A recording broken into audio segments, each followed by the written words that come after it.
Bien, bonjour tout le monde. Bienvenue au studio S'entreprendre avec les podcasts S'entreprendre. Cette semaine, j'ai le privilège et l'honneur d'avoir une invitée. Je pense que vous allez être d'accord avec moi. Ça va être un podcast fort intéressant. On a un invité que je pense qui va vous inspirer énormément par tout simplement partageant qui elle est. Joëlle Soulière qui est là. Bonjour Joëlle, ça va bien?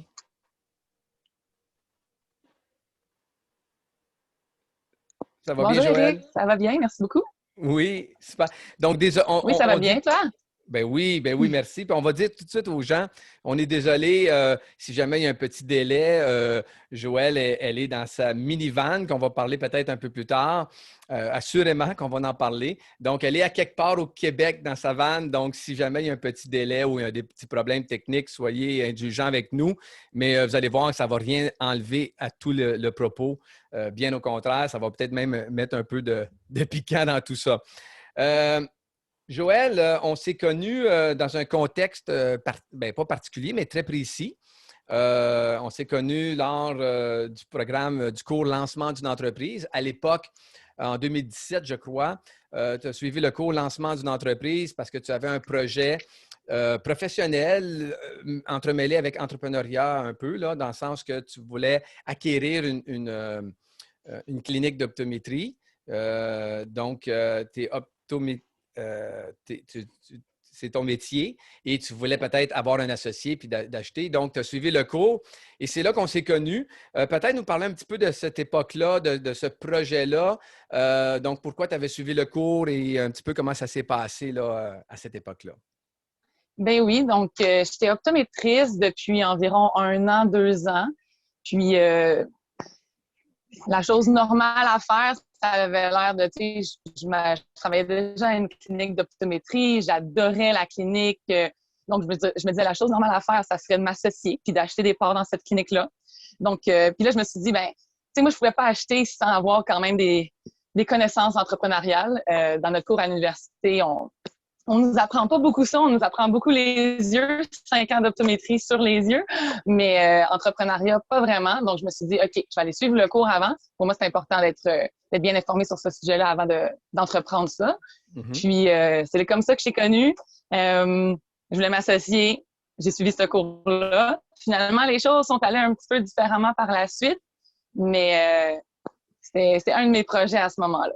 Donc, même si ce projet-là, en tant que tel, il ne s'est pas réalisé exactement comme tu le voulais à l'époque ou comme tu l'imaginais à l'époque, j'imagine que la formation ou les étapes ou la façon d'approcher un projet de cette envergure-là, ce n'était pas de la formation ou de la connaissance qui était perdue là, pour toi, là, pour le futur, j'imagine. Ben, vraiment pas, en fait. C'était pas, finalement, je suis partie en voyage. Puis je suis partie en voyage pendant 7 mois. Et ce voyage-là m'a vraiment permis d'apprendre à me connaître. On dit ça, mais on finit jamais Mm-hmm. d'apprendre à se connaître. Je pense qu'on est toujours en changement. Donc, on continue d'apprendre à se connaître toute notre vie. Mais ce voyage-là m'a vraiment permis de voir que le sport, puis justement le voyage, la culture, ça devait avoir une place importante dans ma vie. Puis là, j'ai décidé que d'acheter une clinique, ça allait prendre trop de mon temps, trop de responsabilités pour le moment que je voulais pas prendre. Donc, ça ne changeait pas que j'aimais être optométriste. Mais je me suis dit, comment est-ce que je peux allier ça, tu sais, mes autres passions avec mon travail qui est plus conventionnel? Mm-hmm. Donc, pendant que j'étais en voyage, j'ai appelé ma clinique, puis j'ai dit, ça ne pourra pas fonctionner, en tout cas pas pour le moment. Mm-hmm. Puis, j'ai commencé à voir. Mais en fait, le voyage, pourquoi j'ai appris vraiment à me connaître, je trouve, c'est parce que je me levais le matin, puis on parle quand même de plusieurs mois, donc c'est une bonne période de temps. Je me levais le matin, puis je décidais qu'est-ce que je voulais faire de ma journée. J'avais pas de pression, c'est vraiment moi qui se levais. Qu'est-ce que j'ai le goût de faire? Puis ce Mm-hmm. que j'avais envie de faire, c'était vraiment de bouger à tous les jours. Donc, je me levais le matin, je voulais aller monter des montagnes. Quand j'apprenais qu'il y avait des cours d'un certain sport que je pouvais apprendre, c'est ça que j'avais le goût de faire. Donc, en Thaïlande, j'ai suivi des cours de Muay Thai. J'ai trippé ma vie, j'ai adoré ça. Ensuite, quand j'étais aux Philippines, ben, j'ai fait du surf. J'ai appris à faire du kitesurf au Vietnam. Quand j'étais allée au Népal, j'ai monté des montagnes. C'est vraiment ça qui me faisait triper.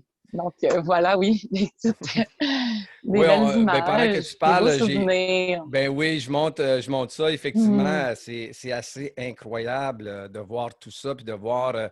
En tout cas, tu démontres une fille d'action, ça, c'est certain.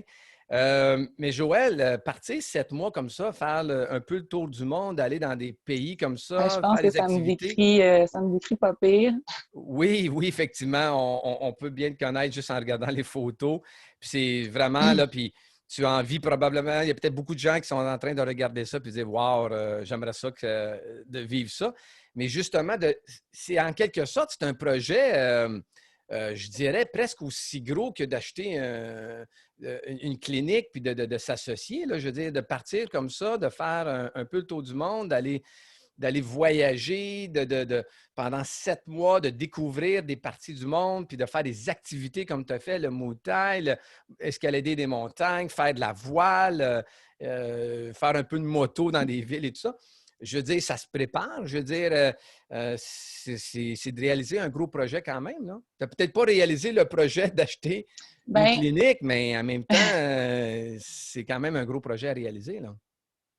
ben, oui puis non, dans le sens que oui, c'est sûr qu'il y a de la préparation, mais je suivais mon instinct. Puis on dirait que quand tu mets focus à voici mon projet, voici ce que je veux faire, tu sais, j'ai planifié ça 5 mois d'avance. J'ai dit dans cinq Mhm, mois, je pars. Je sais pas pour combien de temps, mais je pars. Puis j'avais pas mal ça comme idée, là, 7, 9 mois, là. OK? mhm. Puis, donc, je me suis informée beaucoup. Moi, c'est comme ça que j'aime procéder. Là, quand je voyage, je m'informe sur tout ce qu'il y a à faire. Puis quand j'arrive là-bas, je vois comment je file, puis je suis mon instinct. Quand je me réveille le matin, qu'est-ce que j'ai le goût de faire? Mais au moins, quand je suis dans une ville, je sais c'est quoi les différentes activités qu'on peut faire. Donc, C'est ça, drôle c'est que tu peut-être... mentionnes. C'est drôle que tu mentionnes ton instinct parce qu'on a regardé un petit peu ton profil Nova. On l'avait regardé à l'époque en 2017. On l'a revu un petit peu avant l'entrevue. Et puis, effectivement, tu es quelqu'un d'intuition, d'instinct, de ressenti. Donc, quand tu dis, bon, tu sais, pour certaines personnes qui sont peut-être, eux, très analytiques, ils ont besoin de détails de ce qu'ils vont faire pour les 7 prochains mois, oui, ce projet-là peut sembler très gros pour certaines personnes, mais dans ton cas, à toi, c'est un projet qui collait à ta peau un petit peu, là, qui collait à toi, là, un peu dans ton style de personnalité et tout ça. Là. Ouais, je pense que oui. Puis, tu sais, avant ce voyage-là, j'avais fait des plus courts voyages. Tu sais, je partais à coup de 3 semaines. Puis, j'aimais ça. Mais là, c'était vraiment le gros voyage, un peu plus, là. Mhm. Puis en fait, c'est dans ce voyage-là que je me suis dit, OK, mais moi, ce que j'aime, c'est apprendre des nouveaux sports, puis tout ça, puis voyager aussi, tu sais, faire des nouveaux sports dans de nouveaux paysages. Mm. Donc, je me suis dit, bon, comment est-ce que je pourrais faire un peu ça chez nous, tu sais? Puis, j'ai contacté, tu sais, ça l'enlevait pas que moi, j'aime ça être optométriste. L'optométrie, ça m'apporte que je peux aider les gens, puis j'aime vraiment ça, là, du one-on-one, là, j'adore ça.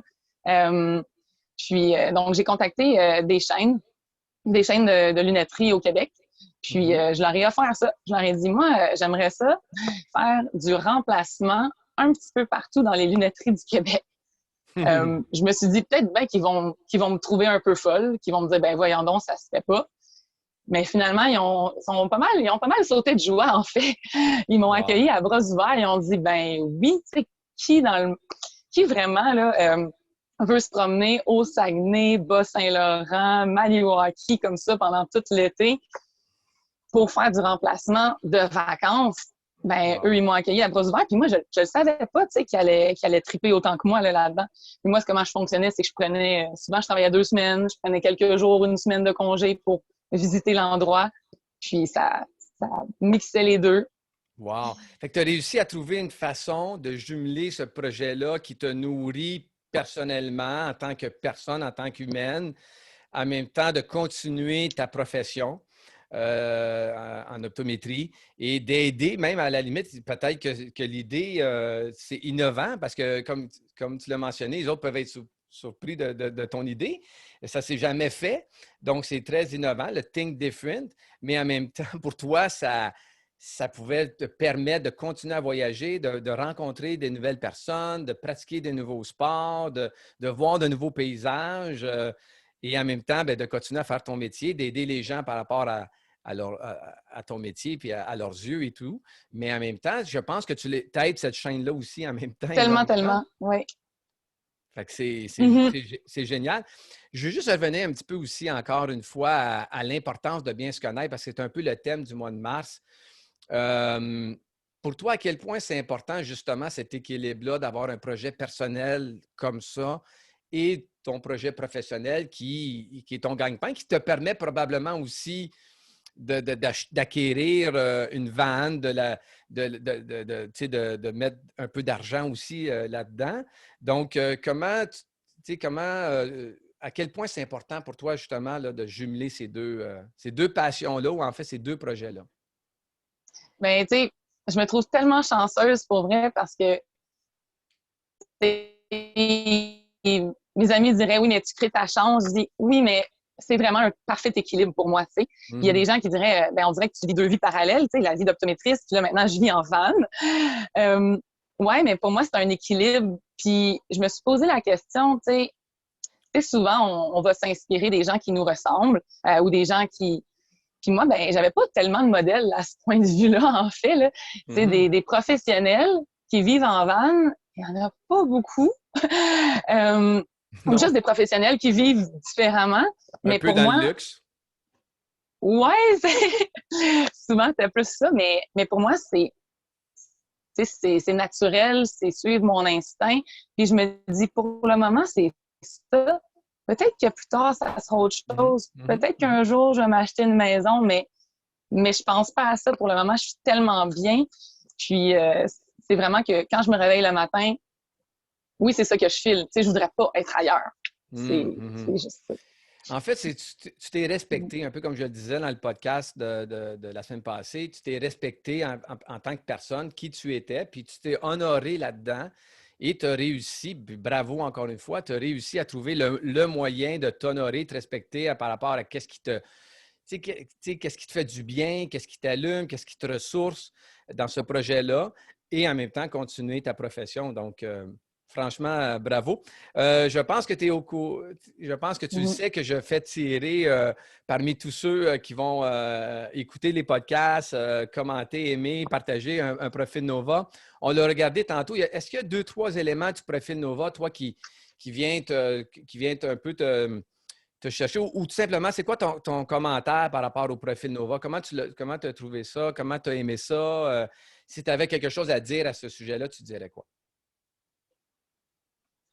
Ben justement, tu sais, quand j'ai appris que tu donnais ça en cadeau, j'ai dit waouh, c'est le plus beau cadeau que tu peux donner, vraiment vraiment, parce que le profil Nova, moi ça m'a appris à me connaître, mais aussi à voir que on n'est pas tous pareils. Tu sais, pour vrai là, on lit le profil Nova là, c'est une meilleure description que même ma propre mère ferait de moi là, je pense. Tu sais, dans le sens que, puis ça me permet aussi de voir que, hey, ben si ça c'est moi, ça veut dire que tout le monde n'est pas comme ça, tu sais. Mhm. Donc, tu sais, pour moi, suivre ses valeurs, suivre ses normes à soi, c'est hyper, ben, c'est vraiment moi. C'est ça que je lis quand je fais le profil, quand je lis mon profil Nova. Mais pour moi, j'avais un petit peu l'impression que tout le monde était comme ça. Donc, on voit Mhm. que non, justement, tu sais, ça Mhm. peut, chacun est unique. Puis le profil Nova me permet de voir comment je suis et comment, après ça, agir avec les autres parce que non, on n'est pas tous pareils. Là. Très, Et très bon puis, point. Très bon point. Puis c'est ça disait exactement que ça. j'avais un petit côté rebelle par rapport à, tu sais, des... Mhm. Oh, là, c'est la technologie nous fait défaut un petit peu, Joël. On t'entend un petit peu moins, mais j'en profiterai juste pour dire, c'est drôle que la technologie, elle a lâché pendant que tu parlais de ton côté rebelle. Fait comme ça, la technologie ne veut pas que tu en parles, là, d'un coup que les gens à l'optométrie à la clinique entendent ça. Mais juste pour dire que j'en profite pour mentionner que ce que tu sais, ta définition, je l'aime beaucoup parce que c'est justement la philosophie derrière Nova. C'est que oui, de se connaître afin de se respecter, s'honorer. Puis quand on réussit à bien faire ça, bien, par la suite, c'est plus facile d'honorer et de respecter les autres parce que justement, on peut comprendre que les autres soient différents. Puis dans les échanges, dans les relations, dans les communications, le profil Nova devient un outil qui est très utile pour nous dans nos projets, mais qui est utile aussi dans nos communications et dans nos relations parce que, évidemment, tu côtoies des gens dans ton monde professionnel, tu côtoies probablement aussi des gens dans tes projets personnels aussi, avec tes amis ou avec des nouvelles rencontres et tout ça. Ce qui fait en sorte que le profil Nova vient t'aider aussi dans ces relations-là. Et pas juste pour toi par rapport à tes projets, mais même dans tes communications et dans tes relations. Donc, effectivement, c'est génial de ce côté-là. Joël, est-ce que tu peux Tout nous à fait, tout montrer à fait. rapidement... Oh, excuse-moi. Tu voulais rajouter quelque C'est bon, chose? ça reprend. Est-ce que tu peux nous montrer rapidement cette belle Non, c'est juste minivan? que je t'entendais moyennement bien. Oui, Ah, j'espère que les gens vont... ben oui, je peux vous montrer ça. Là, je ne sais pas si ça lag un petit peu. À date, ça va bien. Je vais même tourner ça. Ah, Mhm. est-ce que tu vois Eric? Oui, oui, je vois très, très bien. Donc, Donc, c'est quand même assez à c'est mon l'étroit, hein? petit chez moi. Ben oui. Et là, tu es où Moi, présentement, je trouve, Joël? en fait, c'est ma deuxième vanne. Elle est un petit peu plus longue. Là, en OK. ce moment, je suis à Gatineau. Je m'en vais travailler tantôt. OK. Donc, OK. voilà. On fait le tour assez vite Wow. de chez moi. Ben oui, effectivement, effectivement. Mais tu as tout ce que tu as besoin est là. Oui, mais là, je suis en frais. Ma vanne n'est pas terminée. Là. Je planifie la terminer pour la fin mars. OK. Mais oui, donc j'ai mon système d'eau, j'ai mon système électrique, j'ai toute ma plomberie, toute mon électricité, mon chauffage. En ce moment, il fait très chaud là, chez moi. Il doit faire genre 24 en ce moment, puis c'est Ah, l'hiver wow. dehors. Là, c'est bien l'hiver. Oui, parce que je Puis, pense que dans la ouais, première... fait que dans le fond, je prévois la terminer pour fin mars et avril. En ce temps-ci de pandémie, ça fait du bien. Ben oui, tout à fait. Puis je pense que justement, je vais de mémoire, mais dans une de tes stories Instagram là, que j'avais vu, là, je pense que ta première vanne avait justement pas de chauffage. Fait qu'il y a eu des matins où que tu te levais au Québec qui ne faisait pas très chaud, là, hein? Tu t'es rendu compte que le chauffage, c'est important. Ouais, quand même, pour vrai, j'ai été quand même dans ma vanne un bon bout là, jusqu'à novembre.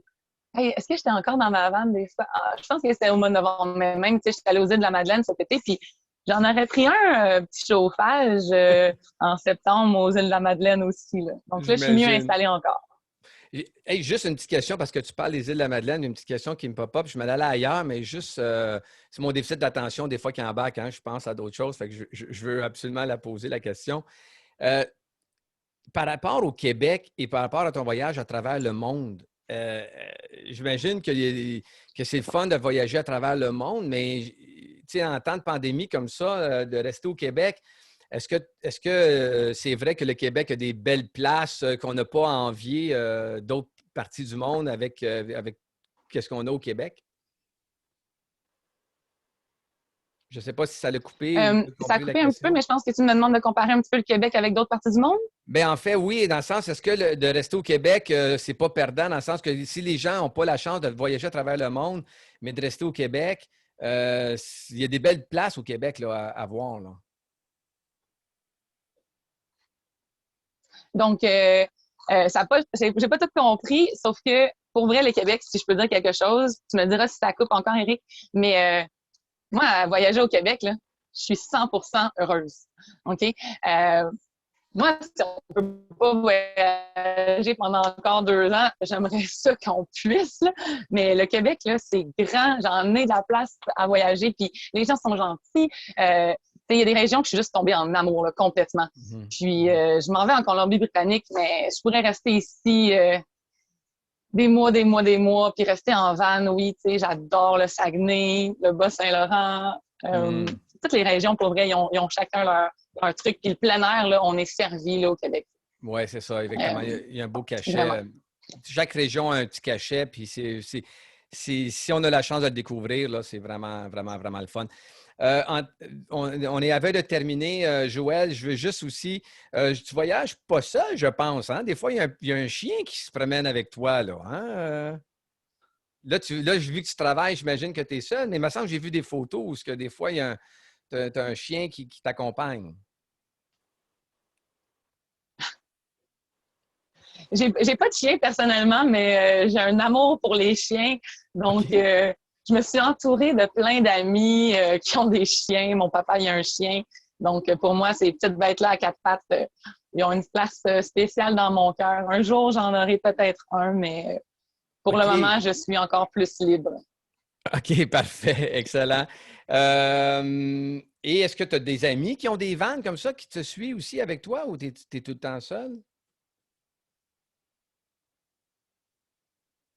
On est vraiment désolé hein, que vous écoutez que ça bug comme ça. Là, ça allait bien au OK, début. là, je t'entends bien OK, parfait. Est-ce qu'il y a des gens qui t'accompagnent parfois? Est-ce qu'il y a des pour amis qui ont l'instant. d'autres vannes et qui t'accompagnent?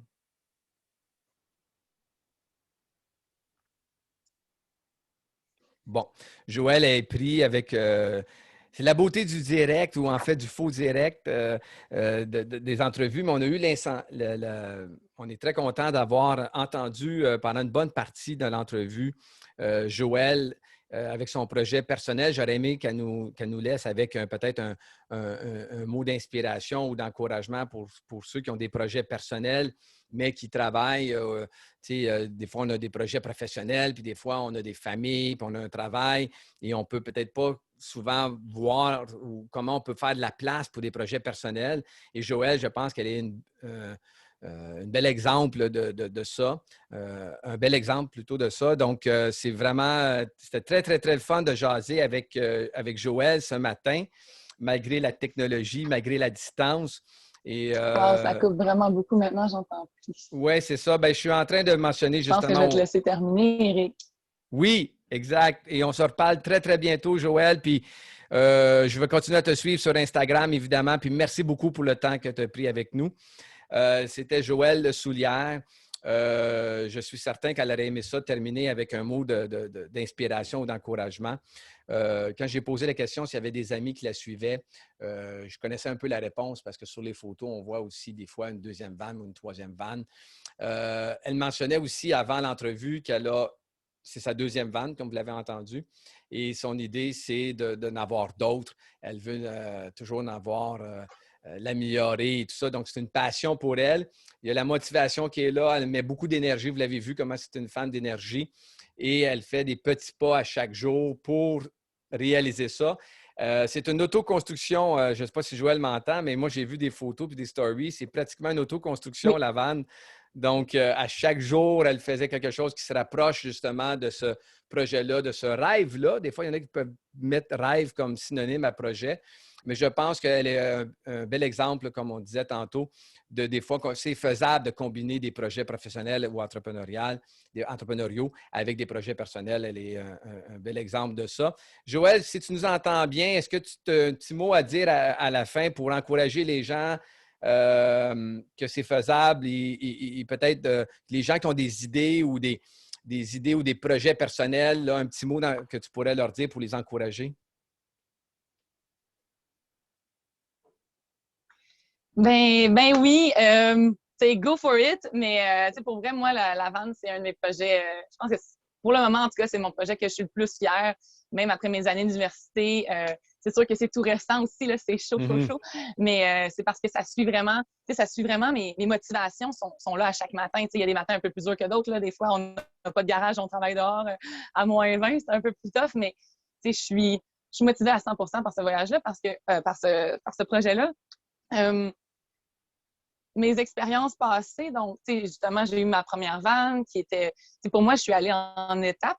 Pour moi, c'est un processus Mhm. très, très séquentiel. Il y en a qui vont dire, aïe, c'est un gros projet, t'es allé d'un coup. Puis pour moi, je le sens pas comme ça. Pour moi, je suis vraiment allée par étapes.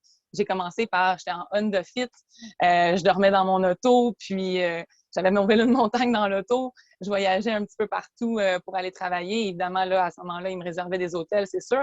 Puis quand je travaillais, une douche, c'est quand même essentiel quand on travaille. Avec le Quand on public. travaille. C'est ça.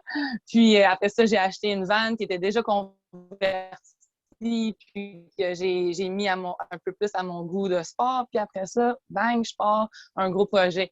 C'est sûr que c'est quand même un court laps de temps, mais pour moi, je suis quand même allée en séquence. Là. Donc, de pas vraiment, oui, écouter les conseils des autres, mais vraiment suivre son instinct, apprendre à se connaître. Puis une fois qu'on se connaît, c'est beaucoup plus facile de s'écouter. Parce qu'on a juste à s'écouter soi, mais faut le savoir. C'est laquelle des voix là, un peu qu'il faut écouter. Là. Donc, se respecter, voilà. puis d'explorer, puis de tester. Toi, c'est ton voyage qui t'a amené ce projet-là. Donc, c'est d'explorer les projets. Puis, on n'a pas le temps, là, parce qu'il reste quelques minutes, mais tu nous parlais hors d'onde avant que tu avais un autre projet quand tu as voyagé, d'une maison de jeunesse ou d'auberge de jeunesse et tout ça, avec un autre groupe d'amis. Puis, ça ne s'est pas concrétisé. Puis, c'est pas des échecs quand ça ne se concrétise pas. C'est tout simplement qu'il y a certaines limitations ou des choses qu'on doit explorer pour tout projet. Puis des fois, ça réussit, puis des fois, ça ne réussit pas, mais ce n'est pas des échecs, c'est juste qu'il y a un autre projet qui va réussir ailleurs. Donc, encore une fois, c'est ce que tu as vécu. Puis tu es un bel exemple aussi que ce n'est pas un projet, réaliser un projet, ce n'est pas un gratuit à la loto.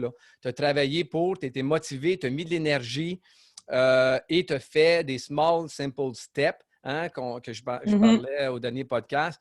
Donc, des petites activités ou des petits pas à chaque fois qui faisaient en sorte qu'aujourd'hui, tu as ta deuxième vanne, tu as du chauffage, de l'électricité, puis tu tripes bien raide en même temps que ta profession à voyager. Donc, Joëlle, je veux juste prendre le temps pour te remercier. Tu es très inspirante. Honnêtement, moi, je te suis depuis 1 an ou 2 sur Instagram. Et honnêtement, on s'est connus dans un contexte très professionnel et entrepreneurial, mais je peux te dire que je suis un ami Instagram. Je te suis, je suis un fan. Et puis, bravo pour ce que tu fais. Puis, merci aussi d'inspirer. Puis tu sais, Joëlle, on va juste simplement croire et espérer que ce podcast-là peut inspirer d'autres aussi. À justement à se connaître, à se respecter, puis dire, moi aussi, j'ai des projets comme ça. Puis il n'y a pas de petits ou grands projets. Ce qui est important, c'est de réaliser et s'entreprendre, comme ça le dit le podcast, entre nous, de prendre le temps de faire des choses pour nous. Tout à fait. Et d'entreprendre des projets, puis c'est génial. Merci beaucoup, Joëlle, pour le temps que tu as pris ce matin. Puis, si je peux rajouter un petit quelque chose, Éric, justement, oui, de se respecter. Puis, le voyage, ça m'a aussi appris que la norme telle qu'on la connaît, c'est juste la norme parce qu'on a grandi dans telle culture. Dans un autre pays, la norme est complètement différente. La raison pourquoi, mettons, j'écoute la télé le soir ou la raison pourquoi je fais telle chose, j'ai juste mis ça comme exemple, c'est parce que c'est la norme ici, mais je peux bien décider de ma norme à moi. Exactement. Exactement.